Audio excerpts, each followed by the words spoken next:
गंवार सास। ममता ने अपने बेटे को पढ़ा लिखा कर बड़ा आदमी बनाया। अब वो शहर में अपने परिवार के साथ रहता है। एक दिन ममता का बेटा रोहन अपनी पत्नी आलिया से कहता है, अरे आलिया, सुनो, माँ अब से गांव में नहीं रहेगी, वो हमारे साथ यहीं रहेंगे शहर में।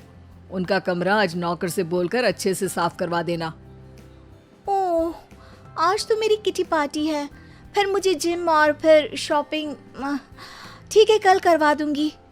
अच्छा, लेकिन माँ के सामने ये कपड़े नहीं चलेंगे। हाँ, तुम्हें साड़ी या सूट पहनना होगा। अरे बिल्कुल भी नहीं। मेरे मम्मी पापा ने इतना पैसा लगाकर शादी इसलिए नहीं की थी कि मैं अपनी मर्जी के कपड़े पहन ओढ़ भी ना सकूं।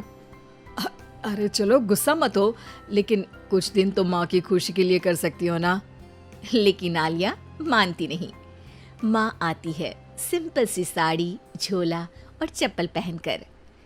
अरे रोहन, मैं इनके साथ कैसे रहूंगी? मेरी फ्रेंड्स क्या कहेंगी? ये तो पूरी गंवार लग रही है। आलिया, माँ गांव में रहती थी इसलिए ऐसी हैं। तुम आज ही माँ के साथ जाकर उनकी पसंद की शॉपिंग करवा देना। इनके साथ घर के अंदर रहना मुश्किल है, बाहर तो मैं कभी भी ना जाऊं। रोहन को आलिया पर गुस्सा आ जाता है। माँ, ओ माँ। हाँ बेटा। वो माँ को ले जाने के लिए उनका हाथ पकड़ता है कि अरे माँ, तेरे हाथ अभी तक इतने कड़े हैं, तूने इसका कोई इलाज नहीं किया? अरे बेटा, इसका कोई इलाज नहीं। वैसे भी मुझे कोई शर्म नहीं कि मेरे हाथ मुलायम नहीं है, क्योंकि इन्हीं हाथों से मेहनत कर मैंने तुझे बनाया है बेटा। अगले दिन, माँ, मैं ऑफिस जा रहा हूँ, कुछ लाना हो तो आलिया को बोलकर फोन करवा देना। रोहन के जाने के बाद, आप ना आज कमरे में ही रहिएगा, घर में पार्टी है, मेरी सहेलियां आ रही है, मैं उन लोगों के सामने आपको नहीं ला सकती हूँ। ठीक है बहू, लेकिन तुम कहो तो मैं कुछ खाने को बना दूँ तुम लोगों की पार्टी के लिए। वो लोग सिर्फ कॉन्टिनेंटल या थाई फूड ही खाते हैं। कोई बात नहीं, कभी इंडियन खिलाने वाला कोई मिला नहीं होगा ना। मैं बनाकर कमरे में चली जाऊंगी। जैसे आपकी मर्जी। आलिया के घर उसकी दोस्त आती हैं, पार्टी होती है।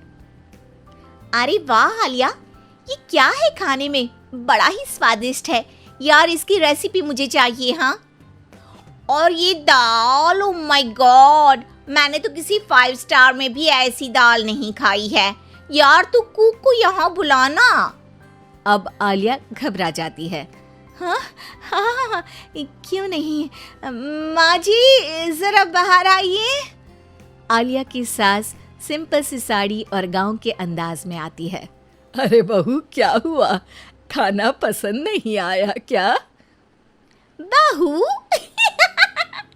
अरे ये गांव से दिखने वाली औरत तुम्हें बहू क्यों बोल रही है? कौन है ये? वो हमारी नई नौकरानी है। सास बहू की बात सुनकर बहुत दुखी हो जाती है। वो सर झुकाकर जा ही रही होती है कि एक सहेली बोल पड़ती है। अरे कहाँ जा रही हैं माँ जी? वो उठकर उनके पैर छूती है।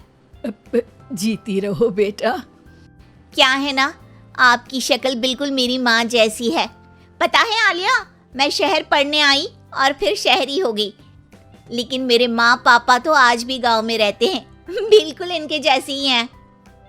आप यहाँ बैठिए ना आंटी, आप सच में बड़ी खूबसूरत है और आपके हाथ का खाना तो लाजवाब है। काश ये मेरी सास होती।